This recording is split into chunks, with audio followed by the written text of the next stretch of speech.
Well, good evening and welcome to another edition of the R&R Sports Report. Well, I am Rubber Hagen. We're waiting for Randy as it has been a crazy last hour for us dealing with no internet over at LCSC after we got there. So both of us scurrying back home to get set up uh, with all things technology. So right now he is having some issues getting signed back on as his computer decided to crash. But welcome to another night of the R&R Sports Report. We've got lots of stuff to cover tonight. We have all kinds of things. LCSC, the women's volleyball had their final few games at the P1FCU Activity Center. We also have the week 9. We're at the halfway point right now of the NFL season. And so we'll talk a little bit about NFL. The second week of the college football playoffs has come out. We'll get your reaction with that.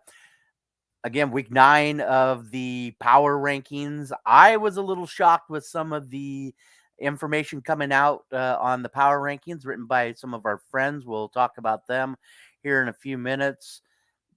The golf schedule is a little bit on the light side coming in, but the big one, Lewiston High School, Clarkson's getting close, but Lewiston will start their basketball season next week.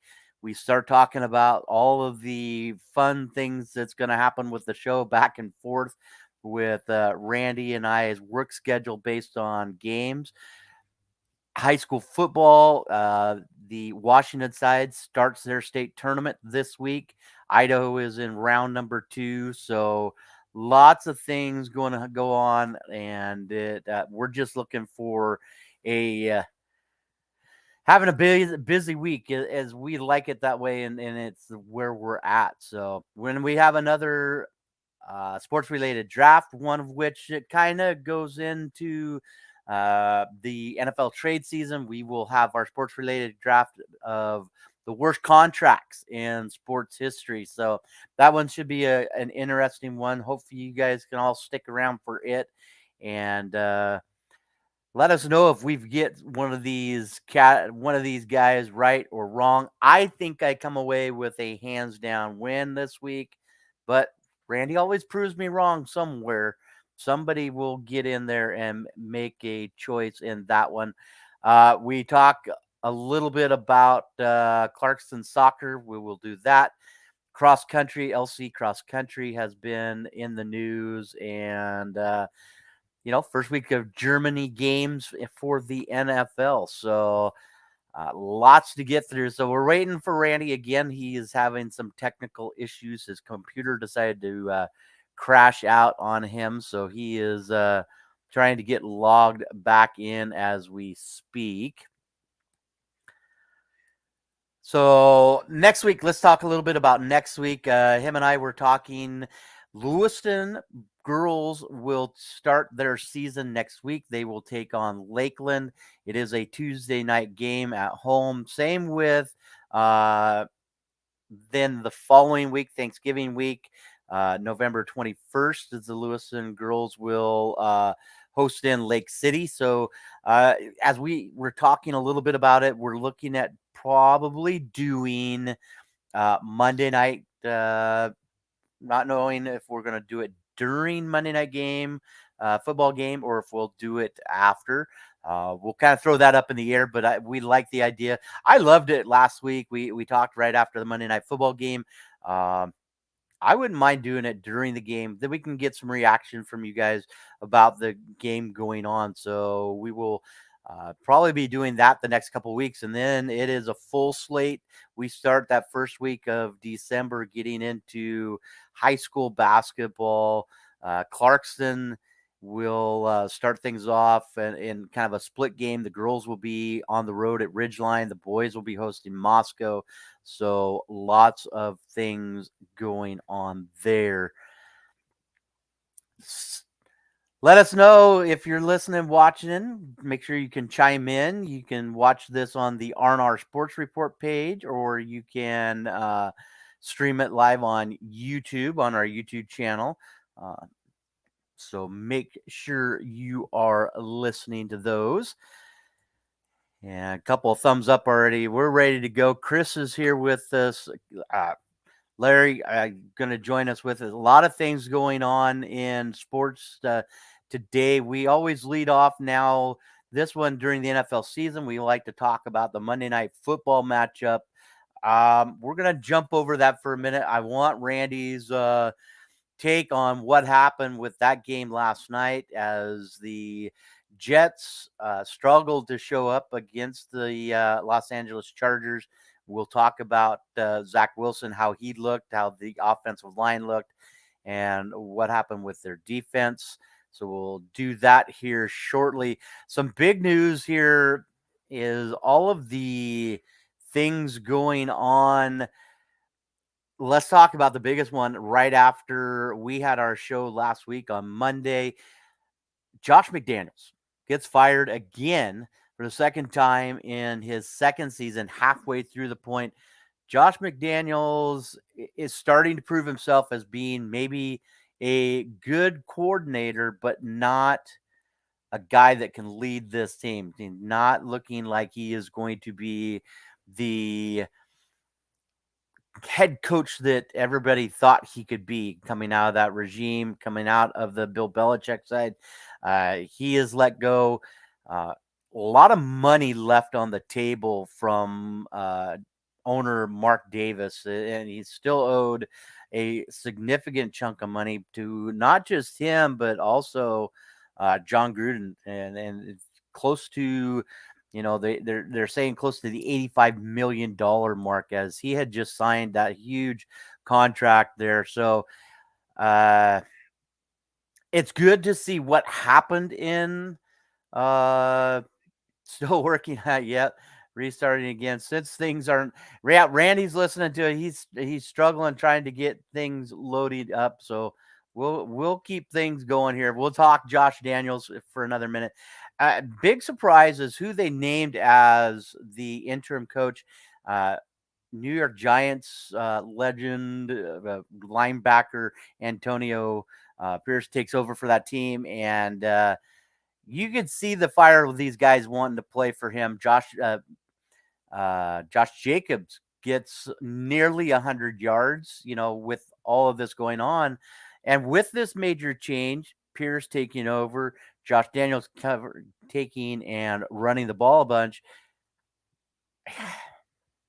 You sit down a guy that you had traded for, and they start rookie Aiden the call and don't keep with Jimmy Garoppolo. Yes, the numbers that they put up in this game, nothing to really jump home about in this whole scenario, but just the spark that Antonio brings to this club, it's a little bit of a plus for this team. They're looking for something especially when you have Max Crosby that is having a season that you could say, um, could he be a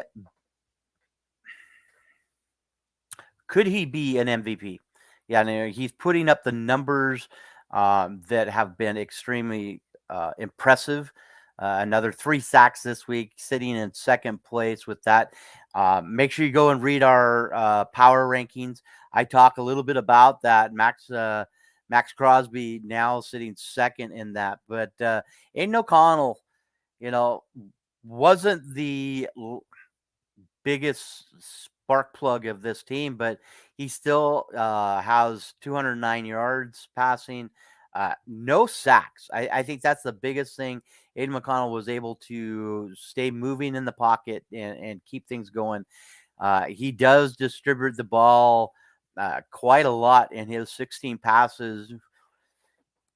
He's able to get the ball out to about 8 different receivers. I believe it's 8 receivers. No big numbers, but I think just the change of what happened there in uh, Las Vegas is a plus. You look at that team going ahead in the next couple weeks, they've got some big games. They're going to take on the New York Jets, and we will get Randy's um, talk on that here in a few minutes because that is a Sunday night game. So you're going to see this team on a national level, and especially against this Jets team that we've talked about the defense being a great defense. Um, but it's going to be an interesting one as Las Vegas goes and takes on the Jets. But that schedule doesn't get any easier for Las Vegas. You see, and 100%. I love that his computer is working as well as the Jets offense. I'm going to wait because I don't want to bash on your team too bad because I don't want to get accused of bashing as I had posted stuff. We'll talk about the Ravens here in a few minutes, but the Vegas team has got some big games coming up, and we don't like to look forward. I like to look at the schedule, but I always get I'm too into the schedule and look. But you look at this, they take on Miami after the Jets. They take on the Chiefs, who offensively a little bit up and down roller coaster now. But then you also look, and they're getting to take on the Vikings. Vikings are starting to catch wind a little bit.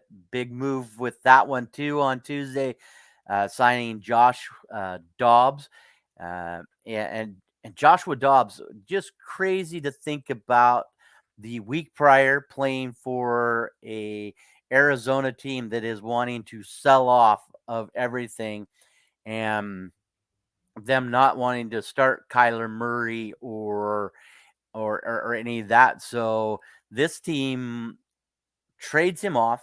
He goes to Minnesota, and Minnesota picks up a big win in this one. And you look at Josh Dobbs. Josh Dobbs throws no practice, has no time to practice with his linemen, doesn't know his teammates' names. You see them practicing on the sideline, just trying to get his cadence. Yes, Josh Dobbs comes in for the injured Jaron Hall, who goes out with a concussion and goes into concussion protocol.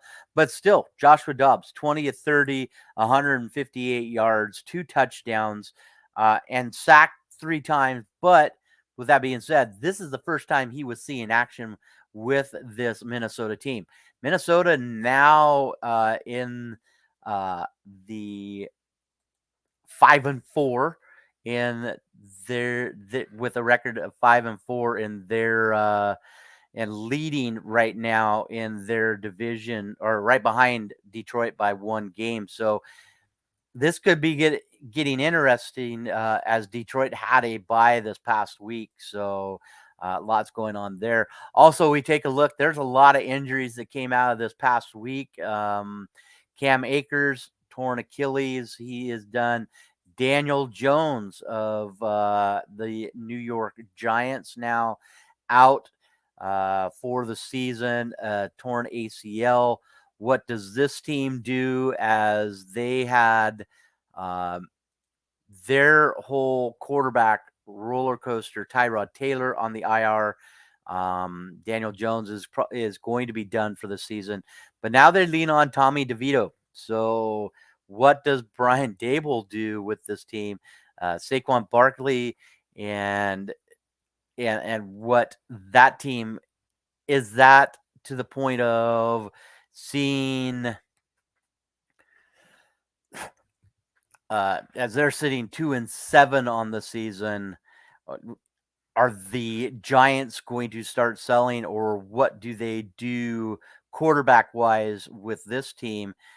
Barkley right at 90 yards, no touchdowns, uh, but only passing the ball 29 times. They've got to find some kind of rhythm in York. So it will be interesting to see as we move forward. We're at the midway point. This was where Randy and I were going to start talking about all of our uh, leaders in that. We're waiting on him. He is having some technology, and yes, technology hates him today. We are not in the studio tonight as we got there, and as we got there, we found out that the internet had been down in at LCSC along with U of I, and also at up at the Coeur d'Alene affiliates. So they have been down since about 3 o'clock. So we were working through the technology, hurry back here, try to get things going. My computer ended up having internet issues, and now Randy's decides it's going to crash. So you gotta love technology, but you know what? We're just gonna keep rolling with it and get there when we do. Let's take a second as Randy is still working through that. Let's talk a little bit about this past weekend. We did have LCSC volleyball going on, lots of stuff there, but let's talk about what happened Saturday night as Clearwater Combat was back out at the Clearwater River Casino. Another huge full slated card. As I will grab my card here, lots of amateur fights and that going on with this group that Austin Arnett is putting out there. And I know Randy really wanted to be at the fights, but with everything going on with senior night for the LC, it was kind of crazy to do. But yeah, 2, 4, 6, 8, 9, 10, just alone 10 amateur fights, 3 professional fights in this one. Let's talk a couple of the amateur fights. Melvin Joy, who lost his whoa there. Hey, who's this guy? How's happening over here? What's up? We're talking a little Clearwater Combat, sir. All right. Now you can't disappear like that, can you? Stop putting me on the horrible side. Stop it. Stop. I'm not touching it. It's all me. It's this computer and me are having fights. The moment I hit start stream, it booted me. Full on crash. Brought it back up. StreamYard went, you do not have a webcam or a microphone. I don't know what you're talking about. We can't even access the ones that are built into your computer. So then I had to reboot again, and then it only recognized the microphone. So it's fun. Yeah. And you're free, go ahead and continue with your MMA stuff, and then we'll talk about stuff. Well, you're freezing every little bit, so we'll see how long the internet probably is broken too, and I should reboot that. But actually, that's what I'm gonna do. I'm gonna reboot the internet real quick. You talk about MMA. I will be back. Well, we hope he is. Hey, so let's keep going about the fights. We had a lot of great things going on. Connor White comes away with a huge win in his fight, defeating Ethan Child. Wesley Meek, another guy from Martial Arts America, took on Vince's Slip. He comes away with a big win there. And the one I was getting ready to talk about was Melvin Joy. This kid is going to be a stud. His guy backed out on him, and they found a guy on Wednesday. So we're talking like 3 days prior to the fight coming in. Melvin Joy takes on Robert Johnson out of Spokane and comes away with a huge win.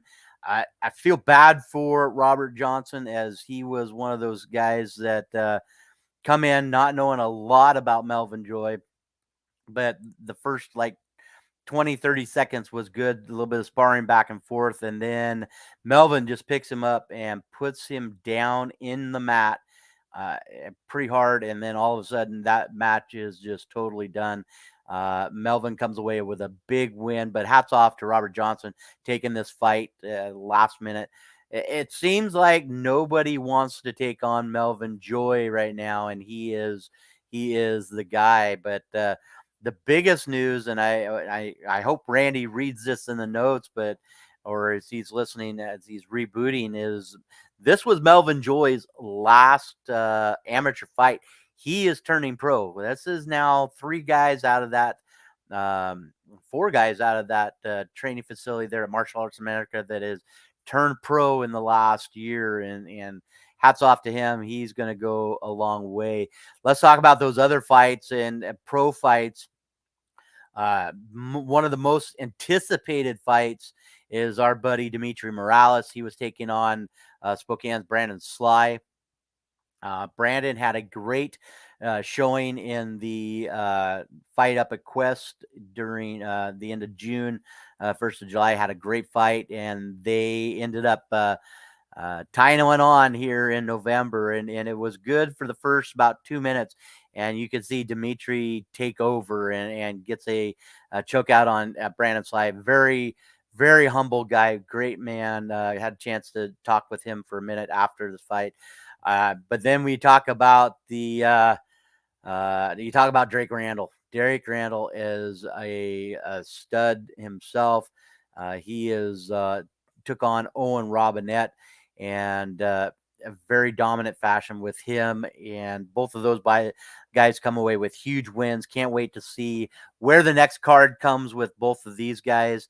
And then in the main event, our buddy Brian McElroy was taking on Yakima's own Sharon Sprain.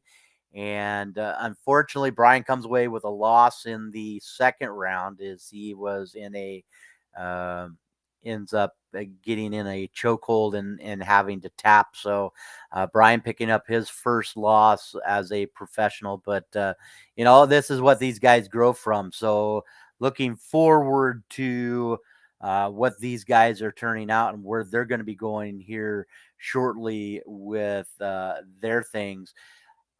One guy that still was not on the card this time, but he has been practicing. That is our buddy Jared Fisher, friend of the show. Jared has been training. He is going to be in action in basically about 10 days. He's going to be fighting up in Spokane at the next Quest fight.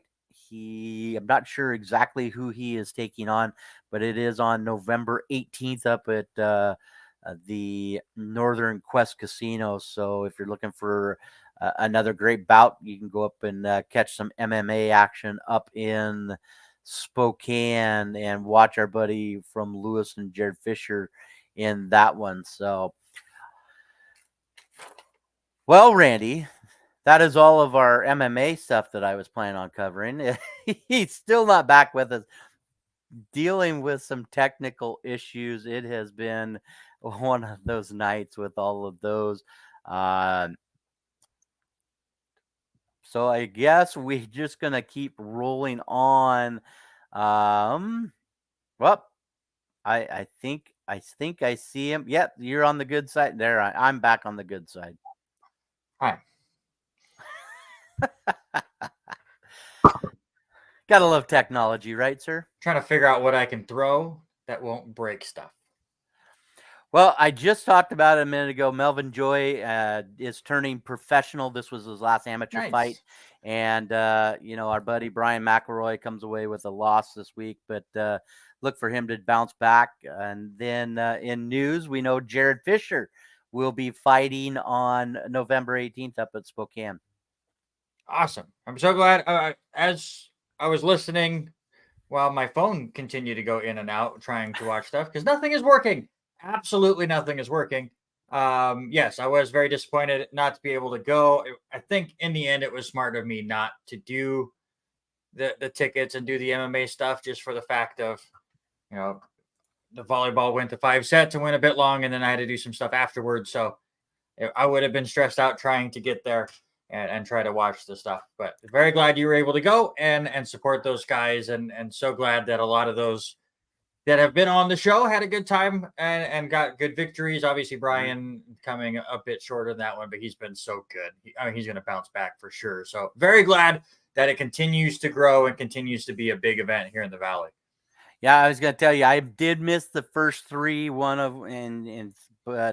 of them was Tony, our buddy Tony Barden's cousin, and I did miss his fight, but a great turnout as always. We didn't talk about the crowd. This crowds are growing bigger and bigger every event, and even the crowds are getting younger. When you look at Dimitri, you look at Connor White, you look at the youth of this group that's fighting.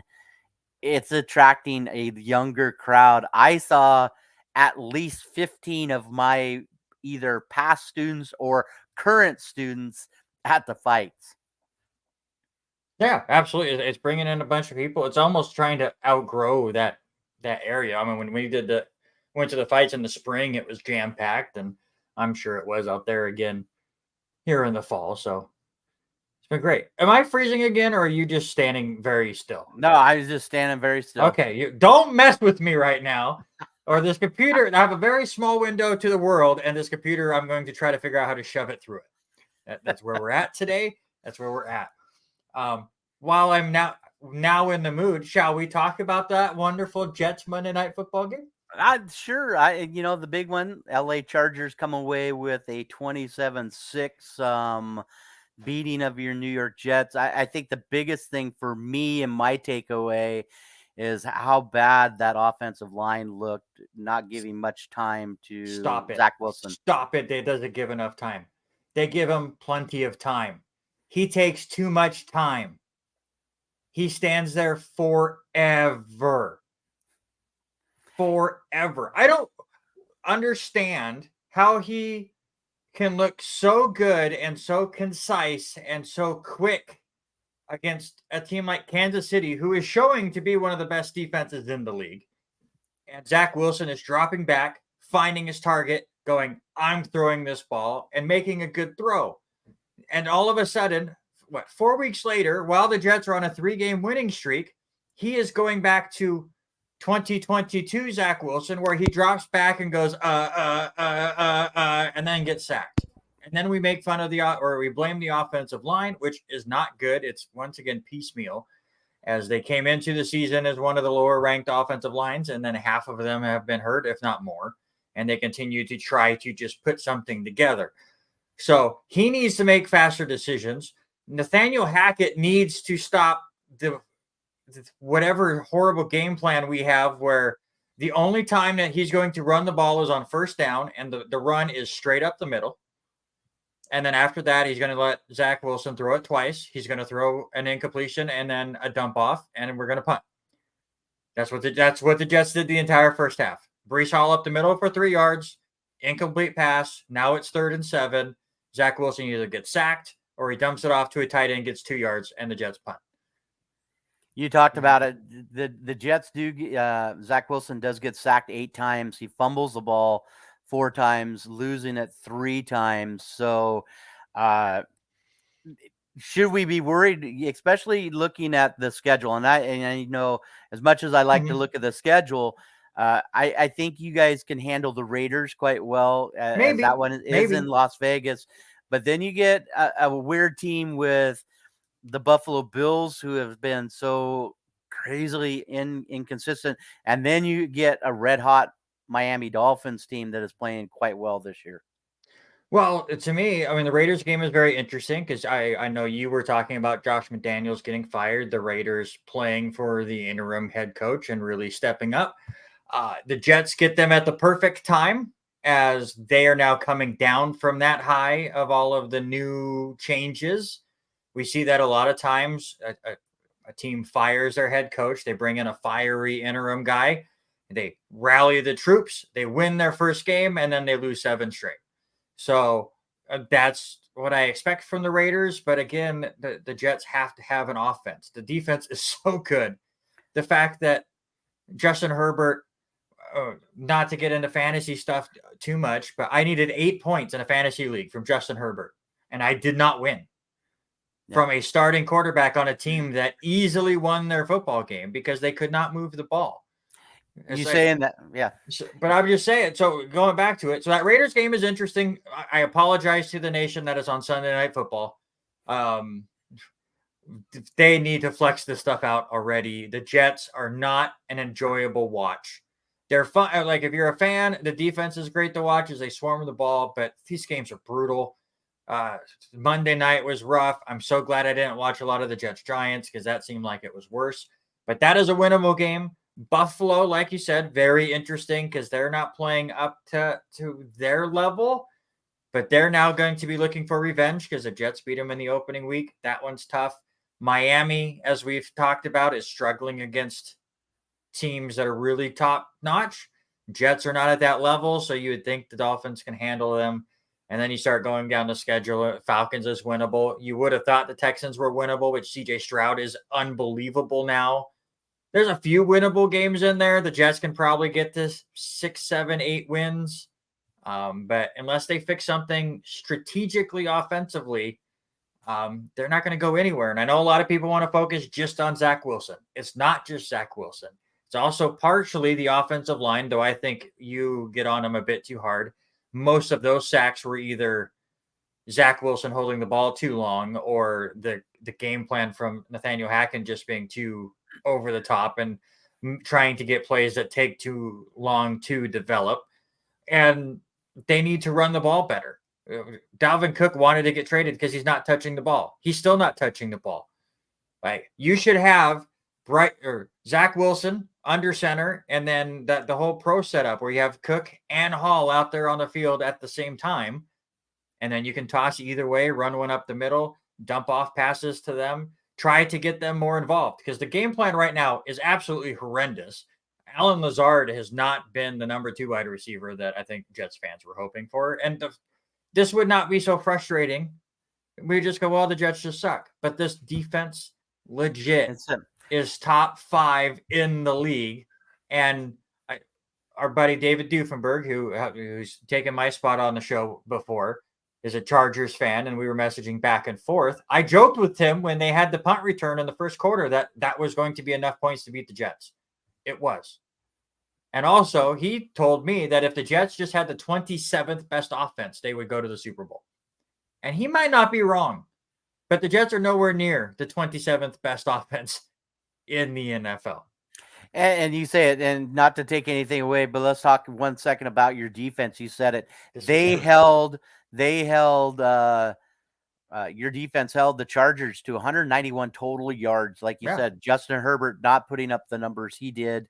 And I want to say a third of those yards were in a late drive that went. Chargers did have one good drive of the game. They went like 8 minutes, ended up with a touchdown, but by then the game was over. Mm-hmm. They scored 3 offensive touchdowns, and 2 of them were on short fields. One was from the 2-yard line. Right. And that's it. Exactly where I was going to touch on that. So with that being said, and then now hearing whisper, and then he corrects himself on the Pat McAfee show today.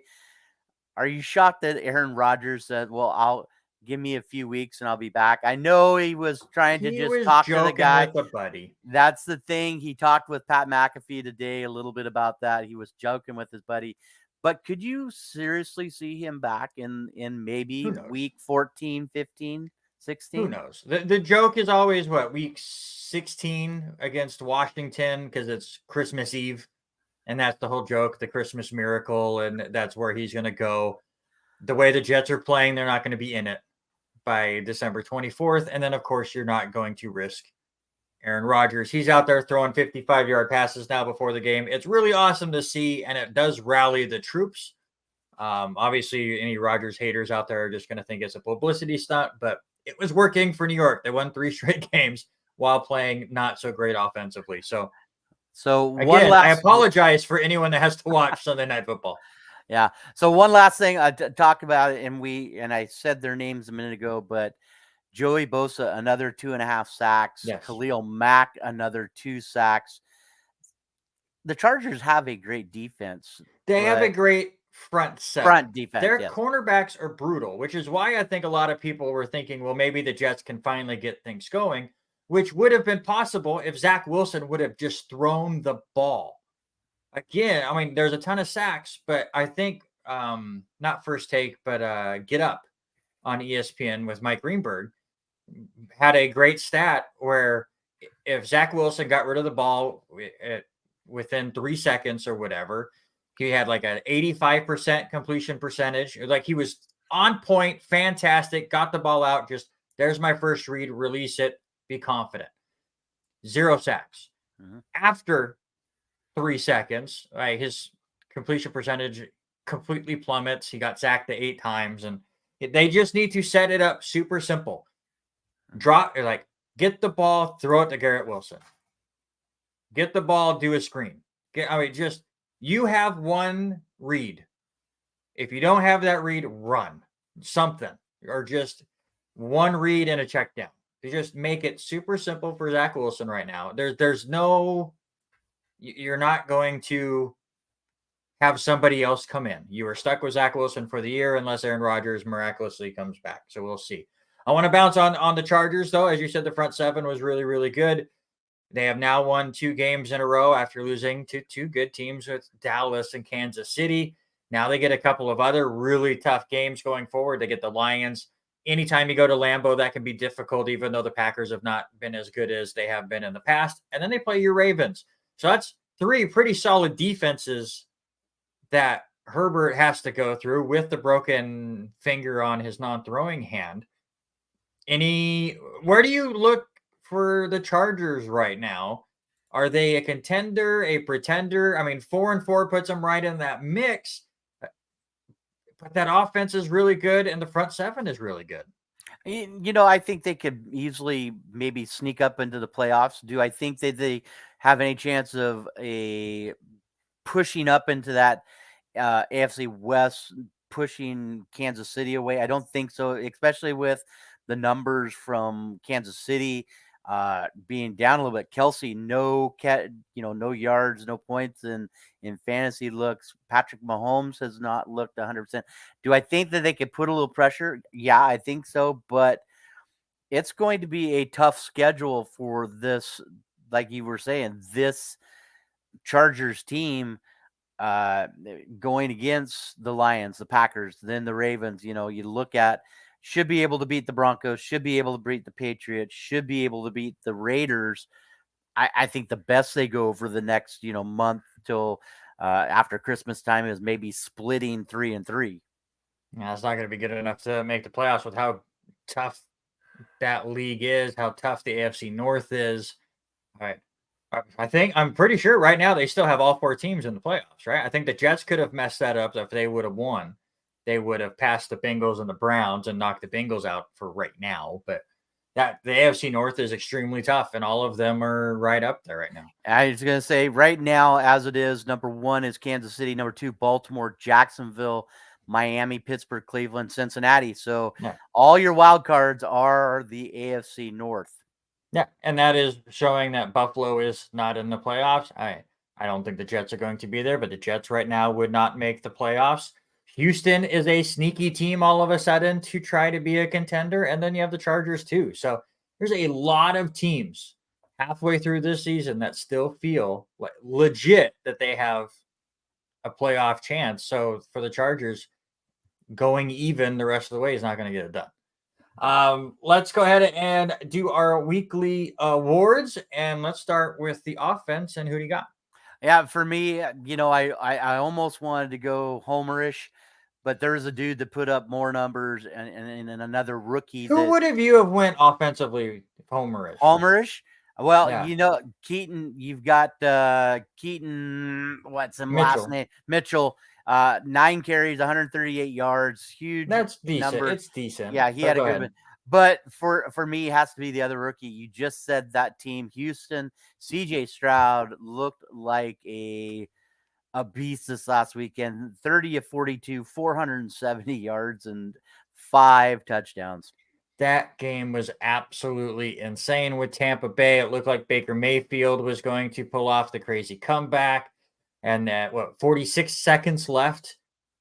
And here comes CJ Stroud, and he got the job done. Somebody, I forget which show it was, brought it up yesterday that both Houston and Dallas had 46 seconds to go to try to have the come from behind victory with a touchdown. Houston got it done. Dallas did not, though. That final drive for the Cowboys was insane. All the penalties to the Eagles that got Dallas down to the 6-yard line, and then the Cowboys started shooting themselves in the foot. And that was a really fun afternoon game on Sunday. But yeah, Houston all of a sudden is, while I don't think they're a playoff team, they're not a team you want to play the rest of the way. And that a lot of that comes down to CJ Stroud and the way that he's created stars offensively.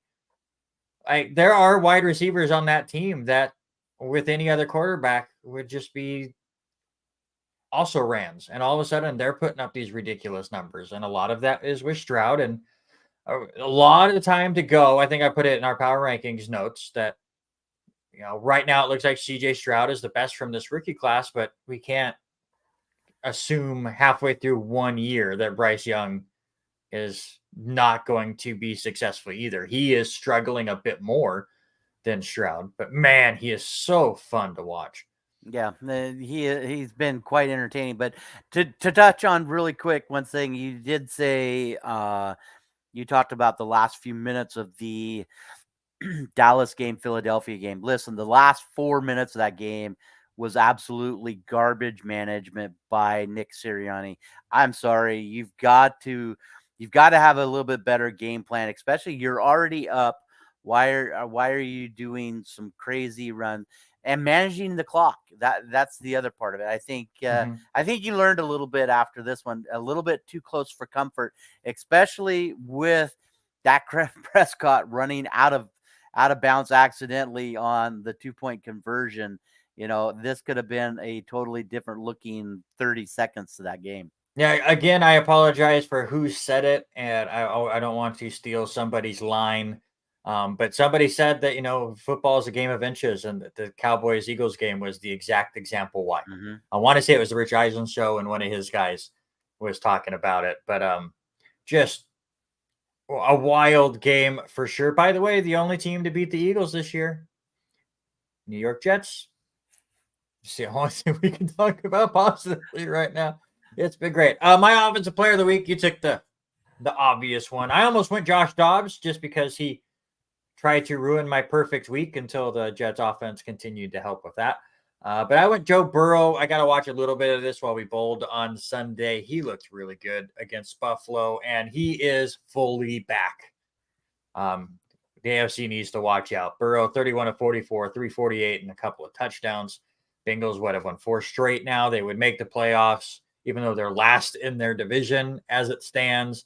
They're 0-3 against the division, which makes their rest of the year a little bit more difficult, as they'll have to basically kind of sweep out those 3 division games as they go forward to try to get back into it. But that team is scary as we stand right now. But again, only halfway through, a lot of things are going to change. Go back to just 4 weeks ago and what we were saying about some teams and how much they've changed now. And now imagine 9 weeks from now where things stand. That's what I love about the NFL. Every week is different. I think Robert Taylor brought it up that Miami scored 70 points against Denver. That same Denver defense then shut down Kansas City. And they beat the Chiefs. And then that Chiefs team shut down that Miami offense that scored 70 points against the Broncos. The NFL is wacky, and that anyone that overreacts over 1 week or a 2-week stretch needs to calm down. Like things will play itself out. Yeah, and you talked about it. Cincinnati's a team that is a heck of a lot better where they are ranked. You look at what's coming up. Yes, they have the Texans this week, which is going to be an interesting game in that one. It's going to be so fun. I hope it lives up to the hype that I have in my head. Yeah, and then they take on the Ravens. The Ravens have played quite a good few weeks in their thing. Then they take on the Steelers. And then you've got Jacksonville. So they've got 3 games in a row that is going to prove what Joe Burrow is made of. And especially if he's 100%, look out and look at him throwing a lot of passes. I think he needs to get T. Higgins a little bit more involved than what he has over the last little bit. But he looked like the Joe of the past year. All right. Defensive player of the week. I'll go first. Indianapolis Colts. They basically had the same total offensive yards as the Chargers did against the Jets, but like the Chargers, really didn't need to do much more than that. And that is because of Kenny Moore II. 8 tackles, 7 of them solo, but the big stat, 2 interceptions, and he returned both of them for a touchdown. So he's my defensive player of the week. I had to go the other direction. I mentioned him. I talked about him in our power rankings, which we will get to a little bit later. But listen, Max Crosby has been the heart and soul of that defense for the Las Vegas Raiders. If they were on a winning side, you have to have his name uh, for the possibility, a slim possibility, but for MVP. Another 3 sacks in this one, 8 tackles, 3 sacks. He's got 9.5 on the season, sitting second right now with TJ Watt and Miles Garrett. You mean defensive player of the year, right? Yeah, because Because he's yeah, not winning MVP. yeah, it's all He's that not a anymore. quarterback. He's not Yeah, playing the right position. exactly. Let's move on. Thursday night football is it's a game. Carolina Panthers at the Chicago Bears. What's the Monday night football game? Because it sounded like primetime's garbage, and I'm a Jets fan, and we're part of it. Monday night. Oh, Broncos and Bills. Broncos, At least Bills. that's bad too. I apologize, America. This is bad. What a I bad week I for was gonna say, national games. you look at this week and any of the games that pop out this week, and it's kind of scary because really, There's some good which game? games. Which I mean, I think Houston Cincinnati is one of those Yeah, games. You look at Baltimore Cleveland, yeah, that's a big one. two unbelievable defenses, but you look at some of the others and then you go, I don't know which way you want to go. I think those are the two big ones. Saints Vikings to me is very intriguing. Saints offense is starting to turn things around now that they're using Taysom Hill a bit more. Vikings, let's see what Josh Dobbs can do with a full week of practice. Was that just an aberration where he comes in and saves the day and the team rallies behind him? But now that they get a game plan going, they struggle and he looks more like he did in Arizona. I think that game is really interesting to me.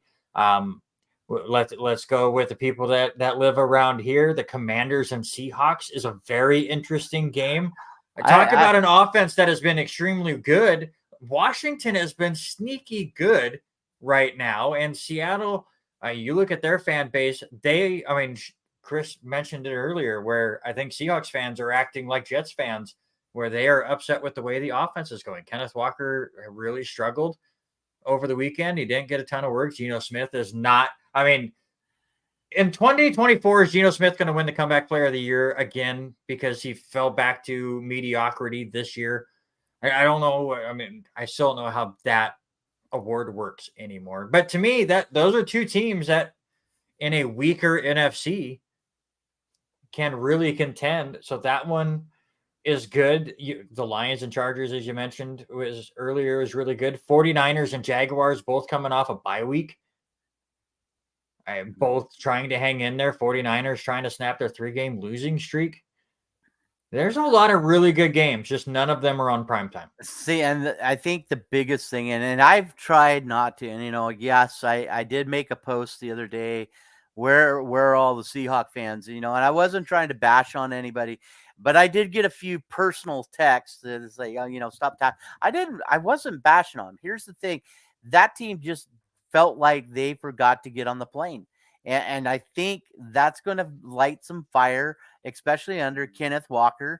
And you look at DK Metcalf, who was only targeted 4 times, 1 reception. And yes, it was a big reception there in, I want to say it was the second quarter when he caught that pass. But it just seemed like Seattle's play calling was not what they need to do. So is it time to start thinking about changing a little bit of regime, or is it a Geno Smith thing? Is it time to let Locke take the reins for a little bit and see what he can do with this team? Or is it a fact that the AFC is just that much better than the NFC? I, that could be easily a big one too. It just looked like in that game, and you didn't see Lamar jumping around in and out of the pocket very much. It just looked like you could see in a couple of the plays, especially one in the fourth quarter with Bobby Wagner after he had made a tackle on Keaton Mitchell. And I think Keaton had another like 10-yard run. And you see Wagner after he makes the tackle, just you see the whole deflation and just his whole being just kind of slumped down for a minute. And so Is it the long trip? I mean, these guys, they talked about that quite frequently. Is it the long visits to different places and traveling? As you know, Baltimore, uh, had made a couple trips out west and now back, and now Seattle is the other team that has to make a ton of mileage and getting their airline mileage up and all their benefits. Well, it's actually bringing this up real quick, and I know we're running long on the NFL talk, and that's fine. But just looking at the AFC versus NFC records, there are two teams right now in the AFC that have a losing record against the NFC. Two. And there's some bad teams in the AFC. The Colts are 1-2, and the Patriots are 0-4. Other than that, the Ravens are 3-0 against the NFC. Jacksonville's 2-0. Cincinnati's 4-0. They swept the NFC West, which is supposed to be a decent division minus the Cardinals, right? The Bills, who have struggled, they're 3-0. And it's not like they're barely winning. The Ravens in their 3 NFC matchups have outscored the NFC opponents 106-33, and they've played the Seahawks and the Lions. So it's like the AFC right now is just trumping the NFC. With that said, an NFC team will probably win the Super Bowl and make this point all mute, but it's neither here nor there. Anyways, Thursday Night Football, Carolina and Chicago. Who do you got? I'm gonna take the home team. This game doesn't excite me, but I'm gonna go back with your thinking and do home team. Yeah, home team on Thursday night. Panthers are poop. Khalil Herbert might be back. Yeah, I believe he was a full participant practice today. So that could help the running game that, the Bears need to rely on and just kind of play the ground and pound style with, what is it, Baguette or whatever his the backup quarterback's name is. Listen, Komet got me 2 big touchdowns in a fantasy league. Him from the Chicago throwing to Komet. So keep throwing to Komet all night long. That's all I think. I was more talking about the quarterback's name. I can't think of it off the top of my head. Bagwell, something. I don't know. Let's move on to Major League Baseball. Last time we can talk about this as far as season-wise go. Now for the winter, where we talk about all of the transactions and see where Shohei Ohtani ends up. But the Rangers do win the World Series in 5. I was so close when we had the show on Monday that you and Eric and Harry all went Rangers in 6, and I wanted to be different. And I was like, well, I don't think the Rangers can sweep Arizona at or remain undefeated on the road. So I'll go ahead and say 7 to be different. I should have just went with it. The Rangers do stay undefeated on the road in the postseason. They dominate the Diamondbacks. He just kind of fell off after getting that one victory. And Corey Seager ends up being the World Series MVP. And it just continues to show that it's the best team doesn't always win the World Series, even with these best of 7 series and the playoff format. And we'll talk about it at the very end of the show with NASCAR. The playoff format is built for excitement and entertainment, not to figure out who the best team was that year. I don't think anyone at the end of the day would say the Rangers were the best team this year. They were the most up and down team on the entire calendar. They just happen to have the up at the right time. It also shows that if you want to be a contender and you're right on that fringe, buy everything. That's what the Rangers did in the offseason. Then they started off strong. They struggled. They got to the trade deadline. They bought some more.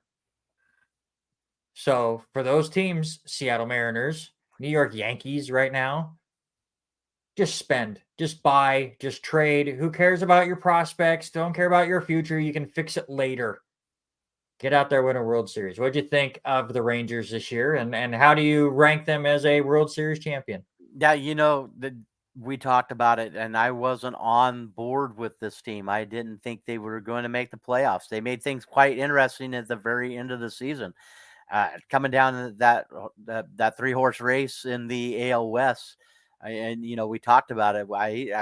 We kind of both agree AL looked a lot better, but I'm still that guy. I would rather try to see the best team make it, and I'm not a big fan of the best of 3, best of 5. I'd rather see best of 7. But with that being said, then we get into now we're all the way into the end of November if we were to do that, Mhm. and so then you're trampling on the feet of some big matchups in college. You're in you college football. You've got NFL uh, really hitting its stride. So I understand why they're Mhm. trying to do it, but it just gets better.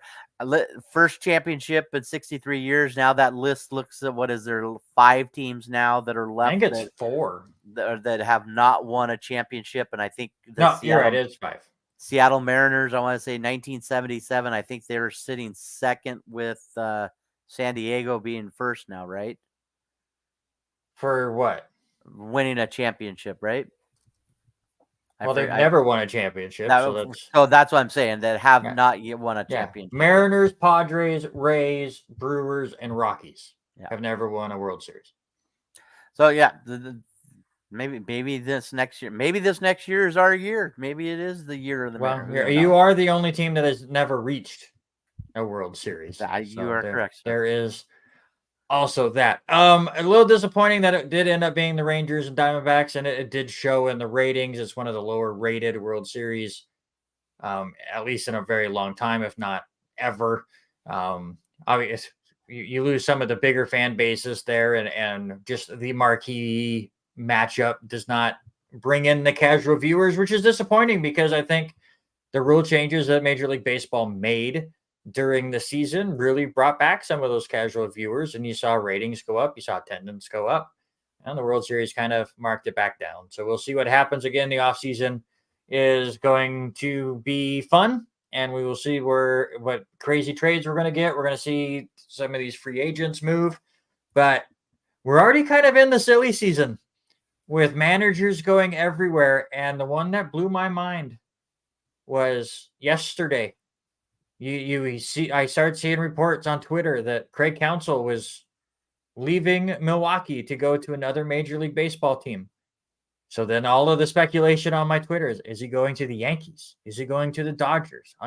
Obviously, it's got to be a big team for him to leave the Milwaukee Brewers, who made the postseason this year. It was neither of those two teams. It was the Chicago Cubs, who had yet to announce that they were getting rid of David Ross yet, who had the Cubs, who were supposed to be one of the worst teams in the league last year. He managed them to one game out of the playoffs. Mm-hmm. And out he goes because Craig Counsell wanted out of Milwaukee for whatever reason. So he's now taking over the Cubs. And I would like David Ross to be the new manager of the New York Yankees. So can we trade Aaron Boone for a bag of Doritos and get David Ross in, please? Yeah, it's been kind of roller coaster ride with all of these going on.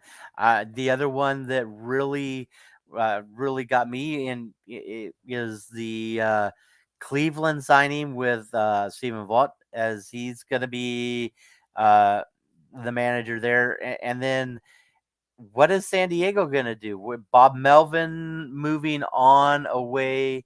Who do you put into that? Do you put Aaron Benji Gill? Boone? Yeah, Aaron Boone. Move Aaron Boone to the West Coast. A lot can happen, Anything. but we're far from over with the manager movement. Yes. I think, and I'm shocked that it's all happening now. Like everyone went, we'll wait for the World Series to get done. Like we didn't have a lot of crazy firings, and now like all the hirings waited for the World Series to get done. Mets get Carlos Mendoza, who's been in the Yankee system for 15 years. We'll see how that goes for them. You said Stephen Vogt, the former catcher, gets a managerial job. We'll see how that works. Obviously, his first time in that kind of a gig. Mm-hmm. So you never know. Sometimes it works out great. Sometimes it doesn't. But I don't blame the Guardians for trying things. So a lot of things will be happening over the weeks. We will continue to talk baseball as the season or the rest of the year gets going. As again, Ohtani has to go somewhere. I was just say, so over under, when do we hear our first big move? Or is Shohei the big? Well, we know Shohei's the biggest. Shohei's the biggest. A big name will sign tomorrow. How long? You think tomorrow? So? You know why? Because it's the longest until our next show. News happens right after our show. Yeah, Okay? and that We normally have does. to. We had to do the show on Monday last week, so big news happened on Tuesday. So Yep. it's just that's how it works. The Before we get into the next hour, look at the scoreboards real quick. Let me move this over so I'm not all turned around. There we go. College football. How about the MAC back on Tuesday nights? We always love to see that. Ball State and Northern Illinois are tied at 17, which is 3:29 to go in the fourth quarter. Central Michigan with the 28-21 lead over Western Michigan. That one is in the fourth quarter as well. And Ohio and Buffalo are tied at 10. That one is into the fourth quarter as well. Two men's college basketball games with top 25 teams involved. Both are at halftime. Number 8 Creighton is up 56-27 over Florida A&M. Both of them are in their season opener. And number 20 Baylor struggling at home against Auburn as the Tigers lead that one 43-34. I think the big I Go think the ahead. biggest one you missed there, and you didn't miss it, you said it, but Western Michigan was up 21-7 going into halftime, and then Central scores 21 unanswered. I have Yeah. it up on my screen, and so I've There got you it go. up above me. But On the women's side, their 220 or top 25 games are in the books. Number 11 Tennessee takes care of Florida A&M 93-64, and number 23 Illinois took care of Morehead State 81-61. The NBA is off today, as I did not see any scores from them, but the NHL had a full slate. Hurricanes beat the Sabres 3-2 in overtime. Lightnings take care of the Canadiens 5-3. And some of the action going on right now, the Kraken and Coyotes are tied at 1. They just finished the first period. Also, just underway, I'll keep you up to date throughout the rest of the hour. Lewis Clark State volleyball is in their conference tournament first round matchup against Northwest. Obviously, LC has to win 4 straight matches if they want to get into the national tournament against some really good teams. Katie Palmer was excited for this match. They did get swept by Northwest in their first 2 meetings, but she said she saw something on tape this last week that has them excited to have a rematch with them. So I'll keep you up to date as that match gets going as well. Should we do some sports-related drafts, sir? yeah, let's get to it. Even though everyone's been quiet. I don't know who's even watching anymore. So everyone who's out there, get ready. We're going to need a vote. Let's have some fun. It is my turn to do the sports-related draft. We did not have one last week as we had a bad bracket instead. That was a lot of fun. Listen, that thing blew up as I shared with you. I took it to the school, and I did it with the school, with part of the school. 200 people voted, and a lot of them were shocked. The number 1 seed and the number 2 seed only got 4 total votes out of 200. Yeah, that's what happens with that kind of stuff. But you did send me the poll, which, by the way, it's a bracket. You didn't give me head-to-head matchups and all that. You just gave me winners. But I'm pretty sure every candy in the top 24 all won at least one bracket, except for Double Bubble. Double Bubble did not make anybody's list. Which I was shocked it was even on the candy list. But again, with Halloween, sometimes you just buy the cheap stuff, and that's Double Bubble for you. So I bet a lot of Double Bubble gets bought by Major League Baseball teams, to be fair. Probably. Anyways, so we are back. By the way, I do want to do a Bad Brackets podcast or show where we do that maybe weekly, maybe bi-weekly, depending on time. I'm still trying to figure all that out. I am getting close to the end of this first semester of my senior year, and then things hopefully will relax for a little bit. But I am shooting for the beginning of the year. It seems like Monday nights are my most open. So I'm kind of thinking about waiting until Monday Night Football is done, and then we'll just take the Monday Night Football slot. That is my idea for now. Obviously, the one thing that I have learned that we have to do, which kind of messes up my game plan from my original thoughts when we first were going to do the show, is it has to be live. It has to be like this on StreamYard, where we can get your guys' comments and feedback as we're going through the bracket, because that was the most fun, was having you guys bicker back and forth along with us while they bickered at me, you guys bickered at them. and that made it the most fun. So it has to be live. So I have to find the perfect night to do it. We can't bulk record like the plan was going to Right. be, where we can get together one night and get 3 episodes done and be good for the month. So early 2024 is where I believe the bad bracket stuff will find a home, and then we'll have a lot of fun with it. I already have a lot of ideas that will torture you guys so much, and we can rotate some other people in and just have a good time with it. But Yeah, well, I'm go ahead. looking for the same idea. I'm gonna pick your brain because the kids had so much fun filling out the bracket and then seeing the numbers, and I'm thinking I'm gonna try to do something Thanksgiving based as far as favorite food. So Ooh, I'm gonna favorite try to sides, favorite no Thanksgiving favorite sides. favorite everything. So Ooh. it's gonna be interesting. So as Warriors just now serving off right now. There you go. I'm gonna look this up real quick because now I'm very curious. All right, sports related draft. Let's get back to it. All right. We haven't done it for a few weeks. It was my turn to come up with a topic. Daniel Jones tore his ACL after signing this big contract. I thought he was overpaid anyways, so that brought me to the point of worst contracts in sports history. And let's just say there were a few to choose from. So it was interesting to see where we went with it. I came up with a topic. You get the first pick. For me, it has to go back to one of the worst ones ever. And with the idea of this team still paying him and he's still paid until 2031. And that's Bobby Bonilla. I mean, yeah, he quit playing back in, and I believe, what was it, 19 what was it, 19 20 2003, I think, 2003, I think, was the last time that he uh had played, but he's still receiving $1.193 million every July 1st, and he didn't really put up I don't think that Bobby put up the numbers that deserved a contract the way that his was structured. Overall, he had 287 home runs. He was a 279 batter. I mean, he didn't light up. I don't think he lit up. But the thing about it is, I didn't watch a lot of New York Mets baseball when he had that contract. But I think the contract benefited the Mets more than it did anybody. Yeah, and I think that's why it's an okay contract. It is a wild one that you think that they are paying for somebody that has not played for them for years, but it's what, $1 million, and that's just a kind of Yeah. the Mets going, yeah, whatever. Here you go, and it's created a full day that we celebrate Bobby Bonilla, and we have a lot of fun with it. And it's not the only contract like that. NHL has a few like that. I think Ken Griffey Jr. is still getting paid by the Reds, but just Bobby Bonilla was that big outlier, and it was very interesting.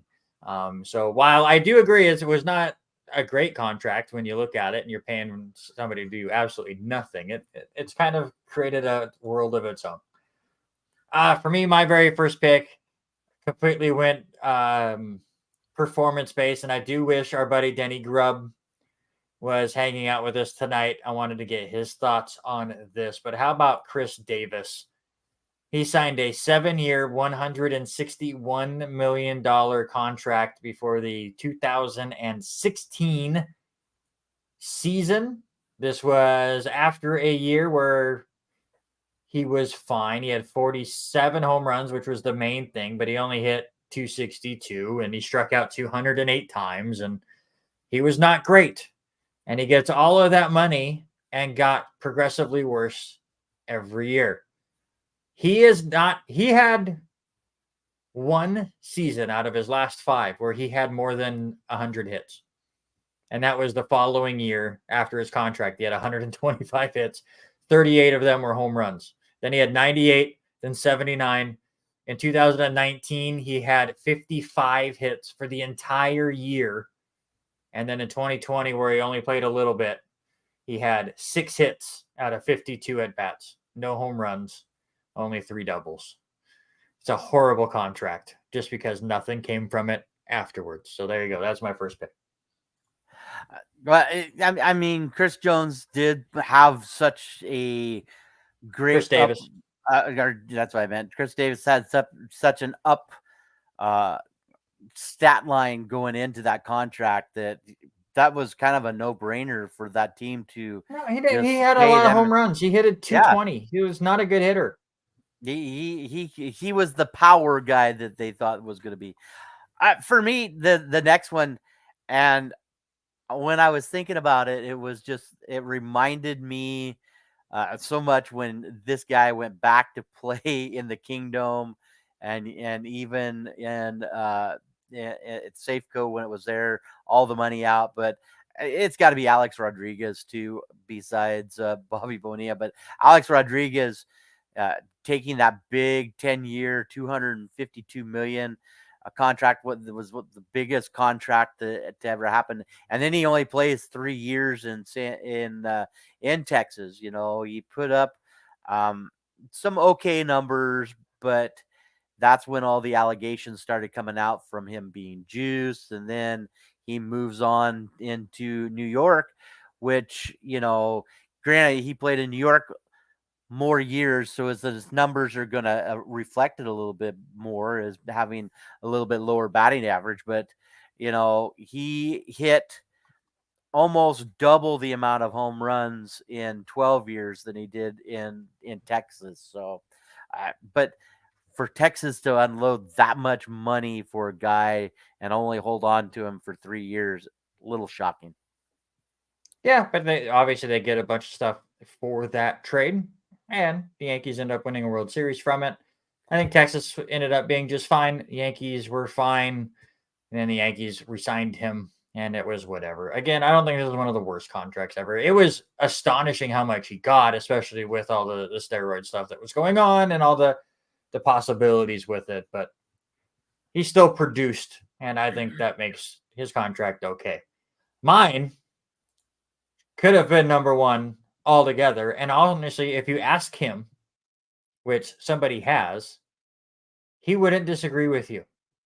Gilbert Arenas for the Washington Wizards has the worst contract of all time. He was paid $111 million over what, a 5 or 6 year deal, whatever it ended up with. Bleacher Report had an article on it, and TMZ asked him about this Yahoo Sports list of the 12 worst NBA contracts of the 21st century. And Arena said, "Yeah, I'll probably be up there." And when the guy person from TMZ said, "Hey, you're number one," he goes, "Really? Of all time?" Yes. Well, I'm not arguing that. It is what it is. Obviously, he had all his stuff with the gun in the locker room, but the point is, he barely played afterwards. Absolutely struggled. Ended up getting traded to the Magic. So, like your A-Rod trade, he gets traded shortly after this contract. But the Magic ended up just dumping him with 3 years, 62 million left on his contract, and that was it for him. He got paid 20 million a year to sit home. So he was horrible after this contract. So there you go. That's my second pick. For my third, I flip flop between a few different people, and we could have said, uh, and I haven't even looked. I need to look before I say yours. Okay, so no, I didn't go the same way. So I wanted to make sure before I stepped on your toes with that one.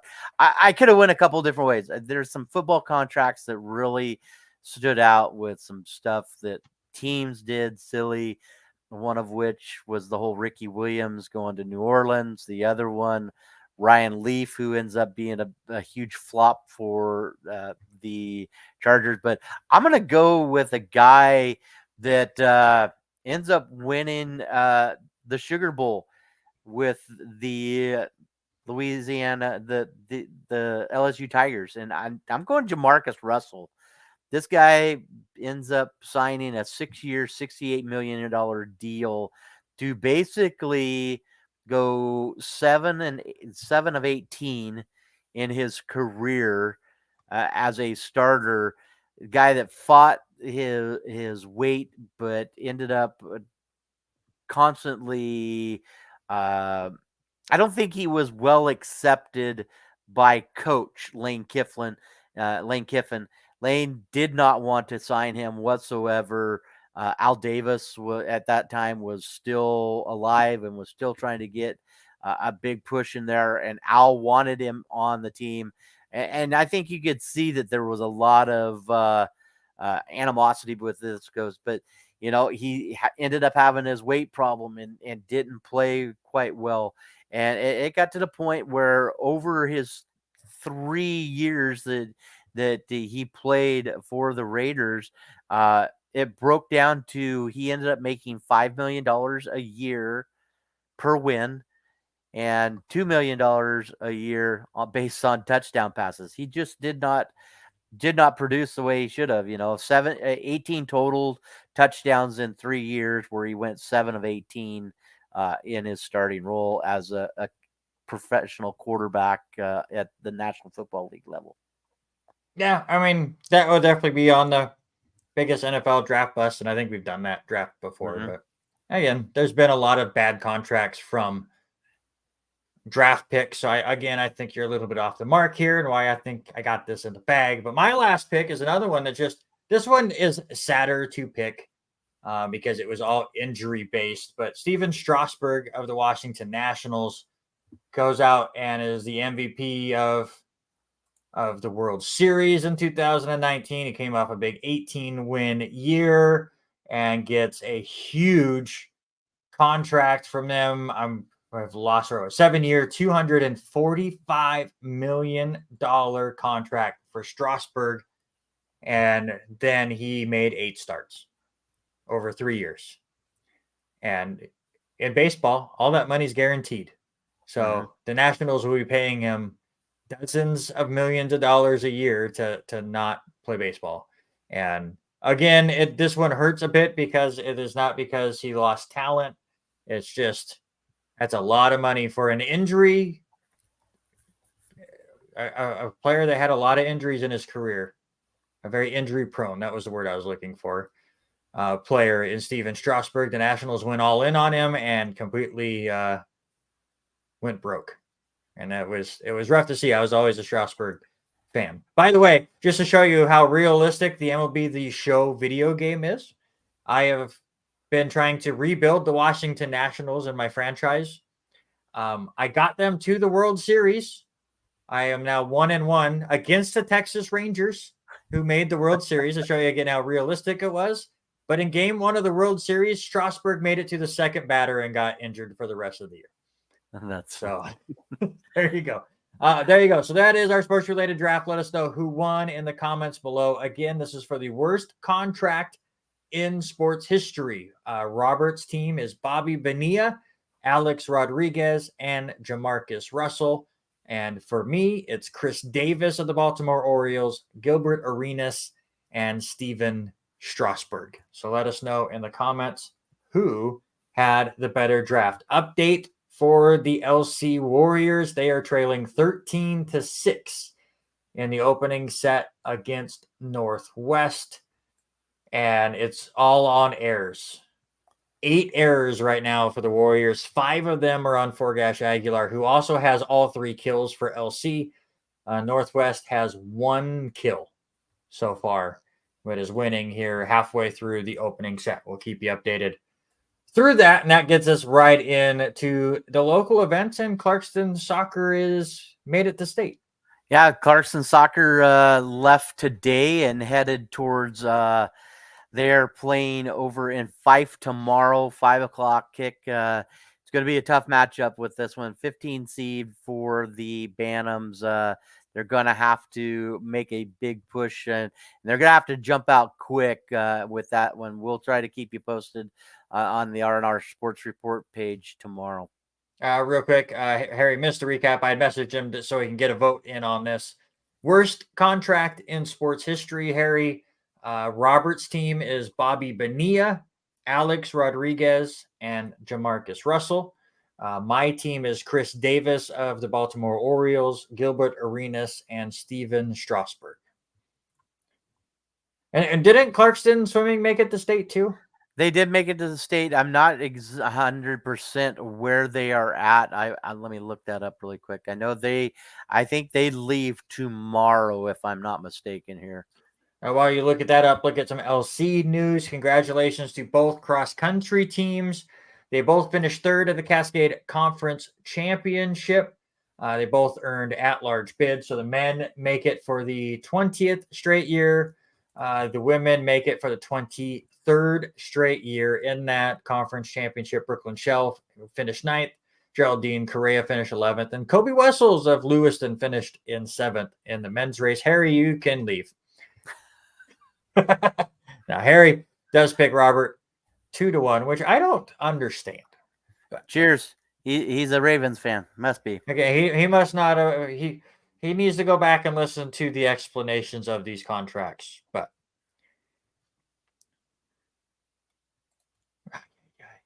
this is just not my day. Not my day. By the way, bad brackets just going to get that much worse. I'm just saying. You get me in a bad mood, bad bracket's going to get worse. With that being said, Clarkson does head over to Federal Way. They are competing on Friday and Saturday. The girls swim team will be over there competing. That's what I said. Bobby Bonilla wasn't bad. So there you go. So I won the first one, and I should have won the other two. Nah, for me, just Alex Rodriguez was a competent hitter. Won a World Series. It worked out for him. He just is a much hated, very hated person. But I thought Gilbert Arenas was hated too. Real quick. So like I said, volleyball right now down 13-6 there in that first set. Men's basketball. So basketball just goes crazy. This weekend, they played against Gonzaga in their final exhibition match or game on Friday. They lost 96-58. The men open tomorrow at the P1FCU Activity Center, 5:30 p.m. against Northwest Indian College. I might sneak in and watch the first few minutes. I have a night class at 6, so I'll watch maybe a little bit of it. But then the men host the Clearwater River Casino and Lodge Classic. Even though they don't play, show up on Friday because it's Eastern Oregon who received votes in the first poll, taking on Arizona Christian, the second best team in the NAIA, according to the preseason polls. That'll be Friday at 3:30 p.m. And then that same Arizona Christian team will take on the Warriors of LC on Saturday at 5 p.m. The women opened their season against Whitman College last week and were able to get the win 76-51. They will host the Twin Rivers Physical Therapy Classic. On Friday at 1:30 p.m., it'll be Eastern Oregon versus Montana Tech. And then at 5:30 p.m., it'll be Montana Western and LC. So you add that to the men, you have 3 games going on Friday. And then Saturday at 1 p.m., it'll be Eastern Oregon and Montana Western. 3 p.m. will be Montana Tech and LC. And then again, the men will play at 5 p.m. A lot of basketball going on this weekend, and I will be there for all of it. It's going to be a busy weekend. We've hit the crazy season for us, sir. Yeah, 100%. As lots of things going on. A Soton Panther football, also playoff time is going to be crazy. I tried to do my schedule out. High school wrestling this year for me. I have 5 matches at home this year that I will be calling. So I just realized my stats are not straight updating from LC, so I get a refresh. That's going to be fun. Let's move on. It is to I got it. It's 22-9 now, but it just no. Okay. I'm watching it live. They are watching the video. They're on set point right now. Okay.